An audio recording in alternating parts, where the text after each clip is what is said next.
Hello everyone. तो हम लोग आज क्वेश्चन प्रैक्टिस करने वाले हैं ट्रिग्नोमेट्रिक रेशियोज़ के ऊपर। और ये क्वेश्चन प्रैक्टिस जो है वो हम लोग एनसीईआरटी से सीधा सीधा उठाने वाले हैं। एनसीईआरटी का हर एक क्वेश्चन हम लोग को करना है यहाँ पे, ठीक है। और इसके बाद भी अगर लगे कि कुछ क्वेश्चन घट रहा है, कि कुछ क्वेश्चन और कर लेना चाहिए, तो उसके लिए भी हम आर.एस. अग्रवाल के कुछ क्वेश्चंस और कहीं और से क्वेश्चन ले लेंगे। फिलहाल आज तो हम लोग एनसीईआरटी के एक्सरसाइज पे, जो कि एक्सरसाइज 8.1 है, उससे उठाने वाले हैं। इसके बाद फिर इसका एग्जाम्पल करेंगे, ठीक है। तो क्वेश्चन नंबर 1 एनसीईआरटी का लिख दिया गया है। क्या है दिया हुआ कि एक ट्रायंगल एबीसी है, राइट एंगल्ड एट पी। जाहिर सी बात है, जैसे ही ट्रिग्नोमेट्री की बात आई है वैसे ही हम लोग सिर्फ और सिर्फ राइट एंगल ट्रायंगल के बारे में ही सोचेंगे क्लास 10th के अंदर, ठीक है। तो सबसे पहले तो एक राइट एंगल ट्रायंगल बना लो खुद से। एक राइट एंगल ट्रायंगल बना लिया हमने, ठीक है। राइट एंगल्ड एट क्या बोला है, बी बोल रहा है, तो यहाँ पे राइट एंगल दे दिए बी, ठीक है। और यहाँ ए और यहाँ सी, क्योंकि ए बी सी ट्रायंगल है तो कहीं ए और कहीं सी। सबसे पहले में फाइंड क्या करना है, साइन में ए फाइंड करना है और कॉस में ए। जिसको फाइंड करना है उसको हम लोग यहीं पे लिख देंगे, ठीक है। इसके हिसाब से ये वाला परपेंडिकुलर हो जाएगा और इसके हिसाब से ये वाला हाइपोटेनस हो जाएगा, बचा हुआ बेस हो जाएगा, ठीक है। और एक लेटर जो बचा उसको यहाँ पे हम सी लिख दिए। अच्छा, इसी एंगल के बारे में बात करना है तो इसको हम लोग ऐसे दो बार ऐसे करके रख दिए, ठीक है, क्योंकि इस एंगल के बारे में बात करें पहला क्वेश्चन में। फिलहाल दिया हुआ क्या क्या है, ए बी बराबर 24 सेंटीमीटर। ए बी 24 सेंटीमीटर दिया हुआ है, यहाँ लिख दिए A B is equals to 24 centimetre. B C equals to 7 centimetre.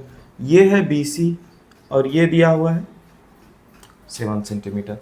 तो जब तक हम लोगों के पास ट्रायंगल का तीनों साइड मालूम नहीं होगा, हम लोगों को तीनों साइड मालूम नहीं होगा, अगर हमारे पास तीनों साइड नहीं है तो हम लोग ट्रिग्नोमेट्री में हर ट्रिग्नोमेट्रिक रेशियोज नहीं फाइंड कर सकते हैं। जैसे कि साइन का ही बात ले लो, साइन का फॉर्मूला क्या होता है, पी बाई एच, ठीक है। और कॉस का फॉर्मूला होता है बी बाई एच। मतलब कि हाइपोटेनस तो यहाँ पे जरूरत, हाइपोटेनस के यहाँ पे जरूरत पड़ेगा ना, ठीक है। अब राइट एंगल ट्रायंगल में राइट एंगल का सामने वाला साइड हाइपोटेनस होता है, लेकिन ये तो दिया हुआ नहीं है। नहीं दिया हुआ है तो इसको फाइंड करेंगे। तो कैसे फाइंड होता है एक राइट एंगल ट्रायंगल का, अगर दो साइड दिया हुआ है, तीसरा साइड फाइंड करना है, तो एक थ्योरम आता है जिसको हम लोग बोलते हैं पाइथागोरस थ्योरम, उसको लगाएंगे और फाइंड करेंगे, ठीक है। तो यहाँ लिखते हैं solution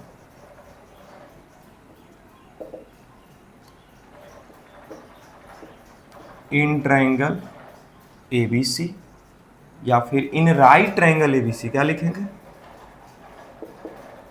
in right triangle ABC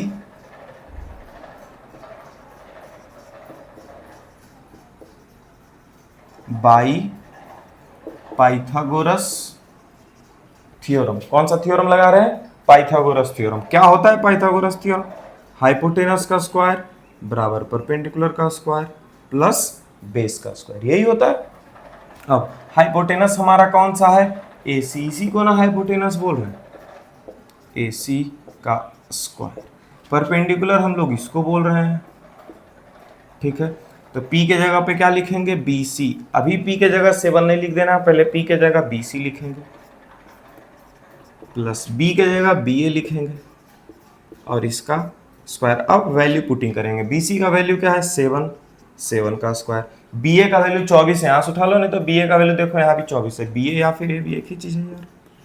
24 का स्क्वायर, 7 का स्क्वायर 49 और 24 का स्क्वायर क्या हो जाएगा 576। यहाँ से स्क्वायर की आ गया 625। किसका वैल्यू आया, AC का स्क्वायर। स्क्वायर हटाएंगे, दूसरे साइड पे अंडर रूट जाएगा, ठीक है। यहाँ से स्क्वायर हटा दिए, इधर क्या चला आया, अंडर रूट। 625 किसका स्क्वायर होता है, या फिर 625 का अंडर रूट लगाएंगे तो क्या आएगा 25। ऐसे अगर याद है तो ठीक है, नहीं तो फिर इसका प्राइम फैक्टराइजेशन कर लो ऐसे करके। 5, 125, 5, 25, 5, ठीक है। कितना बार पेयर लग रहा है, स्क्वायर रूट निकालना है, पेयर लगा निकालेंगे। 2 बार 5, 5 का लगा तो बाहर निकाल दिए 2 बार। AC का वैल्यू क्या आ गया 25 आ गया। क्लियर है, AC का वैल्यू 25 हम लोग फाइंड कर लिए। हमारे पास और किसका किसका वैल्यू लिख लेते हैं। इतना नीचे तक दिख रहा है, लेट मी चेक, बस यहीं तक ही दिख रहा है। ठीक है, अब हमारे पास ए बी का वैल्यू मौजूद है, कितना है 24 सेंटीमीटर। और क्या मौजूद है, बी सी का वैल्यू, बी सी बराबर क्या है 7 सेंटीमीटर। हम लोग को साइन ए और कॉस ए फाइंड करना है, चलो फाइंड कर लेते हैं।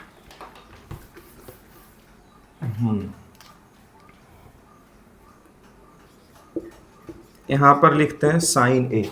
साइन ए का क्या फॉर्मूला होता था, P by H, perpendicular by hypotenuse. Perpendicular किसको बोल रहा है, एंगल ए ये है ना, साइन ए। कौन सा एंगल के बारे में बात किया जा रहा है, ए के बारे में। तो ए का जो अपोजिट वाला होगा वो परपेंडिकुलर कहलाएगा। तो ए का अपोजिट वाला जो साइड है, कौन सा साइड है, ये बी सी, ये परपेंडिकुलर कहलाया। तो परपेंडिकुलर की जगह बी सी लिखे। हाइपोटेनस तो फिक्स है, 90 का सामने वाला, 90 का सामने वाला जो होगा वो हाइपोटेनस क्या है यहाँ पे, ए सी। यानी कि साइन ए बराबर बी सी का वैल्यू कितना है, खोज लो, बी सी का वैल्यू है 7 अब बटा एच, ए सी का वैल्यू कितना है, फाइंड किए थे 25, तो ए सी का वैल्यू आ गया 25। साइन ए का वैल्यू मालूम हो गया। अब यहां से लिखते हैं कॉस ए। कॉस ए का क्या फॉर्मूला हो जाता है, बेस बटा हाइपोटेनस। बेस कौन होगा, परपेंडिकुलर और हाइपोटेनस को छोड़ दो तो बेस बचा, इसको हम लोग क्या बोल रहे हैं यहाँ पे, बेस। बेस किसको बोलेंगे, बी ए को, और हाइपोटेनस तो फिक्स है ए सी को। कॉस ए बराबर बी ए कौन सा वैल्यू लेकर के बैठा है 24, और ए सी का वैल्यू कितना है, इसका वैल्यू निकाले हुए यहाँ पे 25, तो 24/25 ये भी आ गया। तो ये फर्स्ट नंबर का क्वेश्चन साइन ए कॉस है, साइन सी कॉस सी, ये तो निकल गया, साइन ए कॉस से निकल गया। सेकंड नंबर है साइन सी और कॉस सी। अच्छा, हम सी के हिसाब से अगर देखेंगे तो सी का सामने वाला ये जो बेस था ये परपेंडिकुलर है, बदल जाएगा। तो इतना दिमाग नहीं लगाना, एक नया सा ट्रायंगल बना लेंगे सीधा सीधा। ठीक है, एक नया सा ट्रायंगल बनाते हैं। ठीक है, और हम लोग को कौन सा वैल्यू चाहिए, साइन का सी चाहिए और कॉस का सी चाहिए। तो मेन एंगल को यहाँ पे लिखेंगे। ठीक है, साइन का यहाँ पे सी लिख दिए। ठीक है, 90 डिग्री यहाँ पर तो बी फिक्स है क्योंकि राइट एंगल्ड एट बी लिख दिया था। तो एक लेटर जो बचा उसको यहाँ पे लिख देते हैं ए। अब ए बी का वैल्यू कितना दिया हुआ था, देखो तो 24, तो यहाँ पे ए बी 24 सेंटीमीटर हो गया। बी सी का वैल्यू कितना दिया हुआ था 7 सेंटीमीटर, तो यहाँ बी सी 7 सेंटीमीटर हो गया। और ए सी हम लोग फाइंड कितना कर लिए थे 25 सेंटीमीटर, तो यहाँ पे लिख दिए 25 सेंटीमीटर।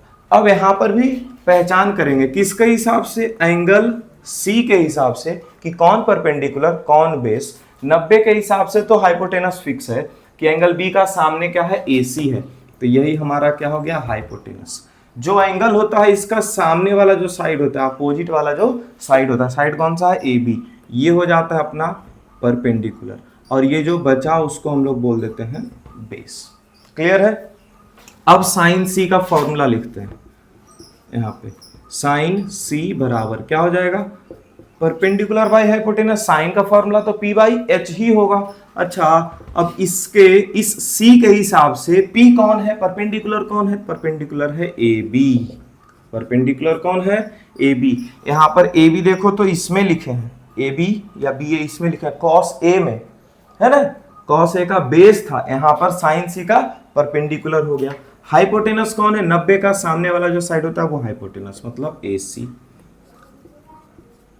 साइन सी बराबर ए बी का वैल्यू कितना है 24 और ए सी का वैल्यू कितना है 25। साइन सी फाइंड हो गया हम लोग के पास आ गया साइन सी। अगला चलते हैं कॉस सी फाइंड करने, लिख देते हैं कॉस सी बराबर क्या फॉर्मूला है, बी अपॉन एच, यही फॉर्मूला है ना, बी अपॉन एच। इसके हिसाब से बेस कौन है, तो बी सी। कॉस सी के हिसाब से, सी के हिसाब से परपेंडिकुलर ये है तो बचा ये बेस है ना, बी सी। हाइपोटेनस तो फिक्स है भैया ए सी। कॉस सी बराबर बी सी का वैल्यू फाइंड कर लो, बी सी का वैल्यू कितना है 7 और हाइपोटेनस 25, ए सी जो था वो 25 था। कॉस सी भी 7/25। समझ में आ गया। पहला नंबर क्वेश्चन तैयार है ना एनसीईआरटी एक्सरसाइज का, नोट करें।